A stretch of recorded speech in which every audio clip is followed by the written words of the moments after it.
And their general manager, I don't know if you heard about this, but he broke his fibula and dislocated his ankle when he was really setting the tone for his players. Awesome. Like, he's already had a ton of players go down. It's fine. He did a second jump. He did back-to-back skydiving jumps. And he was like, oh, this is so much fun. I'll go up again. Yeah, not so successful the second time. At least he didn't die. I know. There was a great picture of him online, actually, in the hospital, giving the thumbs up. So doped up, out of his mind. He looked thrilled. It was fantastic. Cashman breaks it all down.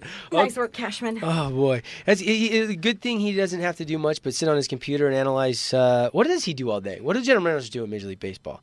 Get accused of affairs? I don't know. Can they get him in a wheelchair, get him over there to just watch spring training? I'm sure it'll be fine. I'm sure he'll do whatever it is he needs to do. With a name like Cashman for the Yankees, anything's possible. With the Yankees, anything's possible in general, except lately, apparently. Winning might not be possible this year. Makes me sad. My poor team. Come on, Yankees. Do something. Watch out for the Mets. All right, Cashman is hurt. What's next? This isn't 1980. Let's not go crazy. All right, Joe Flacco, 6-year, $121 million signing contract. Big money, money. I cannot believe he got an immediate $29 million signing bonus. Can I get something like that? I don't know. For doing my job? I don't know. Can you? Did you win the Super Bowl? Oh, well, maybe next year. My gut reaction was he got overpaid. Oh, totally. He did. He got overpaid. But the owner out there, very, very loyal. Flacco has been to the playoffs every single year. I was surprised. This, folks, was the richest contract in the history of the game. Is Joe Flacco the best player in the history of the game? Certainly not. No. Contract says otherwise. Good for Joe Flacco. And he was spotted at a McDonald's eating chicken nuggets. I know. In other news. Dollar menu. Good job. The problem is they look at the 6-year contract, but you really should only count the first 3 years of it. Because things always happen the last 3 years. It's kind of like a fly-by-night kind of thing after the first 3 years. So who knows if he'll actually make the $121 million, but we know at least he's making 29 and some change. I don't care. I'll still take that contract, whether I finish it out or not. No kidding. All right. Anyway, on to a little bit more baseball. Yuri Gilin. He was an 18-year-old Dominican player. He was a prospect who had signed with the Washington Nationals back in 2011. Okay. I don't know if Never you heard remember of this him. story. Okay. He actually died on their watch of bacterial meningitis 2 weeks after he started getting headaches at their compound. Because his contract had not yet been finalized and his health insurance had not kicked in, he couldn't afford the $1,300 admittance fee to the private hospital, so he had to go to a free clinic. They would not help him out. They said, well, you know what, just go to the free clinic. You're not fully signed in yet. So now the Nationals, who are saying it's not our fault, yet now they wouldn't pay out his signing bonus after his death until his family promised not to sue them. Sounds kind of shady. Yeah. They made him sign a contract saying they wouldn't sue him because of his death because they wouldn't send him to the clinic. Wow. If they're so concerned that it didn't happen. Oh, by the way, and in the contract it says something about how he died of like a sinus infection. Something ridiculous. Yeah, I didn't hear a ton about that. I remember vaguely hearing that, but I didn't really dive into that story. But to me, that's a little bit tragic, shady at the same token. Yeah. So I don't know what the Washington Nationals are doing, but this is coming back to kind of bite him in the butt. They paid Strasburg and Harper all the money. They're probably a little light on the wallet. Yeah, probably. Well, the problem is a lot of the Dominican prospects, they kind of get screwed, honestly, down there. Because there's so many, they don't really want to put the money into it because it's out of the country. They can kind of worm their way around, legalities sometimes until something like this happens. So, and even still, they manage to. Anyway, all right, on to Robert Swift. This story's kind of been all over the place this week. He was a former NBA player that blew over $10 million since he was drafted out of high school to the Sonics in 2004. Yep, I know Robert Swift. Yep. He finally was forced out of his foreclosed home and had left it in ruins for the new owners. They found tons of firearms, bullets left behind, in addition to animal feces everywhere. Beer bottles, pizza. I mean, it was in disarray, the whole thing.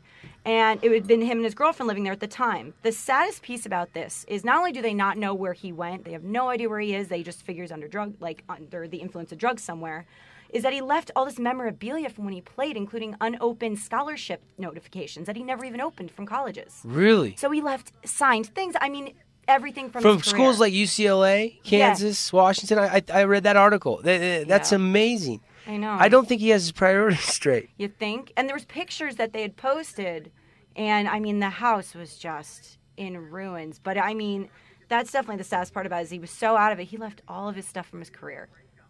So, I mean, Good luck to Robert Swift, wherever you are. How many times do we hear stories like this where professional athletes blow it all? Normally, it's out on the town. This case, this seems like a homebody was just drowning in sorrows with way too much beer and way too many unplugged TVs and way too many guns in the house. Maybe there needs to be more parents like the parents we talked about last week that had their kid on the allowance. I think maybe we're getting in the right direction with that. That story was Klay Thompson. Klay Thompson, Yes, Klay Thompson got fined, and he had to get his parents to give him more allowance to pay the NBA fine. They took away from his allowance because of it. Yeah. Fantastic. I think we need more parents like that. So there's another example of why parents maybe should get involved. All right. Red Sox pitcher Drake Britton. He was clocked doing 111 miles per hour while driving drunk in a 45-mile-per-hour zone. He even tried driving into the woods to try to avoid the cops, and finally just failed and stopped and went, you got me, thanks. Good job. Listen, man, if you can pitch 111, fantastic, which nobody can. But driving, not so great, especially while drunk. Good job. Yeah, you're endangering a lot of people when you're going 111 and you've been drinking. You just don't make good decisions when you're drinking and driving, and that's when you usually outrace the cops. We saw a high-speed chase end up in St. George a week and a half ago. It was the ex-race car driver coming through from Vegas and had a bunch of open containers, drugs, all kinds of things, and the spikes got him right here in the port of entry. Really? Yeah, well, I forget the race car driver's name. I'll look it up. Next story, and I'll come back to that. Yeah, I'd like to know about that. All right, Israeli soccer fans for Beitar Jerusalem, they kind of took bigotry to a whole new level this time, unfortunately. They walked out on a new Muslim soccer player after he scored for their team. This is after they've been booing him the entire game. The extremists, obviously, were the only ones who really went forward with this, but Beitar is one of Israel's most popular soccer teams, and they added 2 non-Israeli players to the roster this year, and there's been kind of an outcry. So it's really sad to just hear about that, just coming from being Jewish myself and hearing about everything going on, and it just sucks, and I wish people could just pull their heads out of their butts. By the way, it was Tyler Walker that was arrested, multi-state high-speed chase, him and his girlfriend. It was funny because I was coming to work that day. I think it was like 30th of January, and I got off the exit on the freeway, and they were 9 cop cars right behind, and I saw the whole thing unfold. Really? Yeah. That was pretty awesome because that stuff doesn't happen around here. All right. That's good. That doesn't happen very often. A little quiet town. It's not LA with every car chases every 5 minutes. Okay, let's see. An Ohio high school basketball team, they scored 118 points. Woo! Fantastic.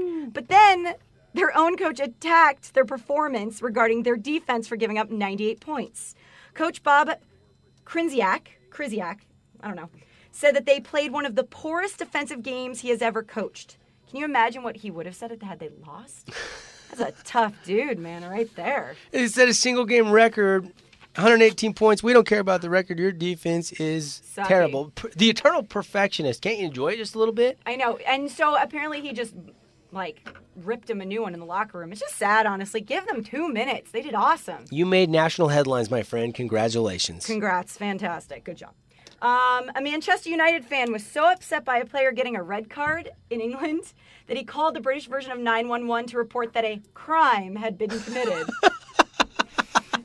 The police decided to eventually drop the charges, saying that he'd gotten a little into it. But come on. I understand you guys are into soccer over there. Soccer's big, but come on. Seriously? That would never happen in America. 911, can I help you? Yeah, this ref just absolutely screwed us, man. He red-carded.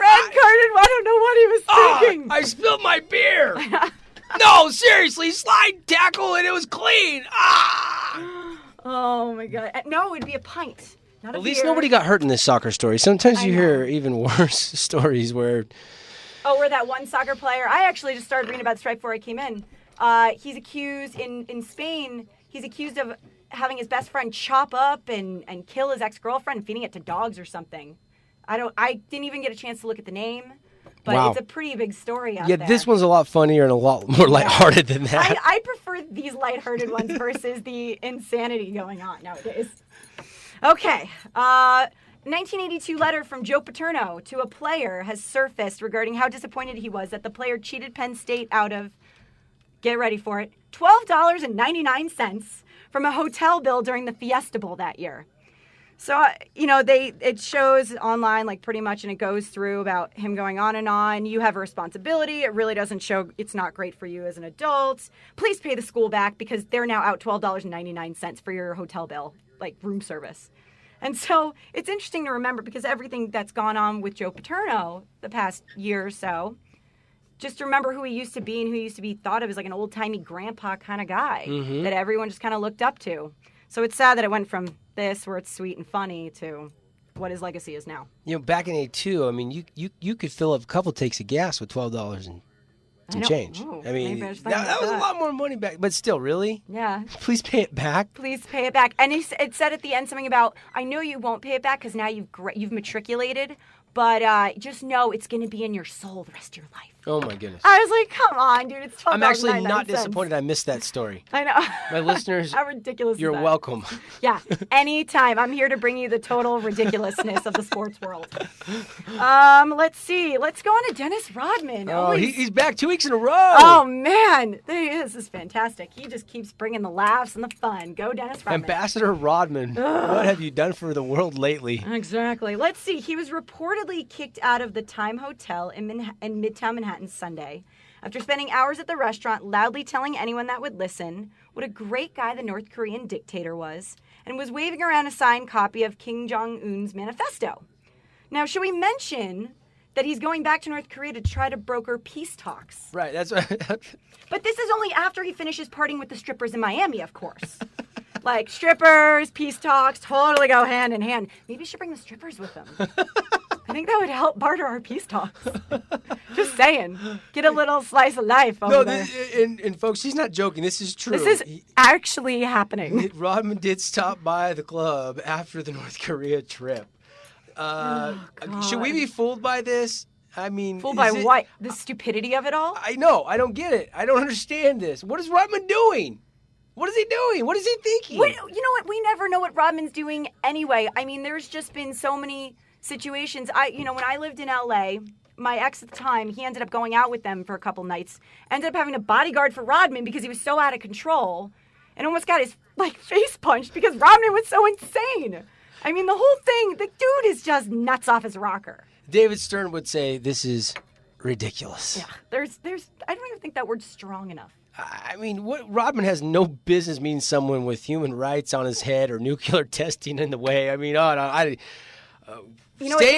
is excited. Let me tell you, they're so excited he's doing this because remember they're filming that show to premiere in April. So I'm sure they are thrilled about this because it's the ludicrousness of it all, and the idiocracy is just awesome.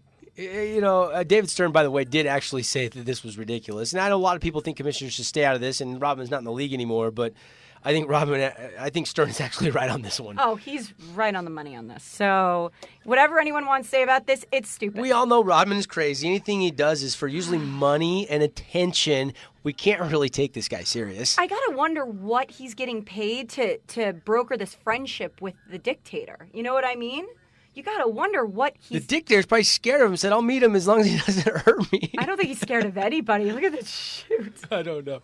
I would love to be able to figure out, besides the TV show, what he's getting for this, because it's so ridiculous.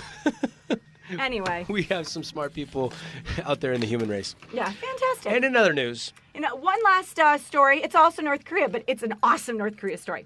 So apparently they have their own way of scoring basketball games. Oh, this should be interesting. Oh, it's awesome. Okay. Normally when North Korea does something differently from the rest of the world, it's pretty bad and it ends up, with thousands starving. But this one's actually good. So dunks count for 3 points. So-called three-pointers that don't touch the rim are worth 4 points, so swishers. And then baskets within the last 3 minutes of the game count for 8 points. Really? And you lose a point for missed 3 free throws. Yeah. They got strange games. You know what? We should maybe think about doing that for soccer. Instead of 1-0, no scoring, corner kicks worth 3, headers worth 5, last 2 minutes worth, I don't know. Are we talking about doing this only in America or all over the world? I'm just throwing it out there. Some countries just go with their own rules. It's fine. Go with your own flow. Party how you want. Do whatever you want. I loved it. But I want to watch. I want to go watch this. Dunks are worth 3. Baskets in the final minutes of the game are worth 8. Yep. Points are deducted for free throws? Is Yeah, and 3-pointers that don't touch the rim are 4 points. So if they get nothing but the bottom. Yeah, Swish. nothing but net, you're good to go. But you know, somehow magically they'd be like, oh, it grazed the rim. It doesn't count. Oh, I wonder if we would go back and replay classic NBA championship games, what the final score would be using these scoring rules. Well, can you imagine how many fouls are happening in the last 3 minutes of the game to try to avoid every 8-pointer possible? I mean, it must practically go out an all-out brawl by that point. It's actually pretty awesome to watch. I'm in. Count me in. Can we get it on TV, please? Let's try. Let's go. Call your people. Let's go. Let's go. Queen Bee says, let's go. Oh, that's the buzz with the Queen Bee. But what are we playing today? All right, we've got famous athletes. Okay. Or, well-known athletes that also played a second sport. All right. They could have been either drafted. They could have just had a great run in college.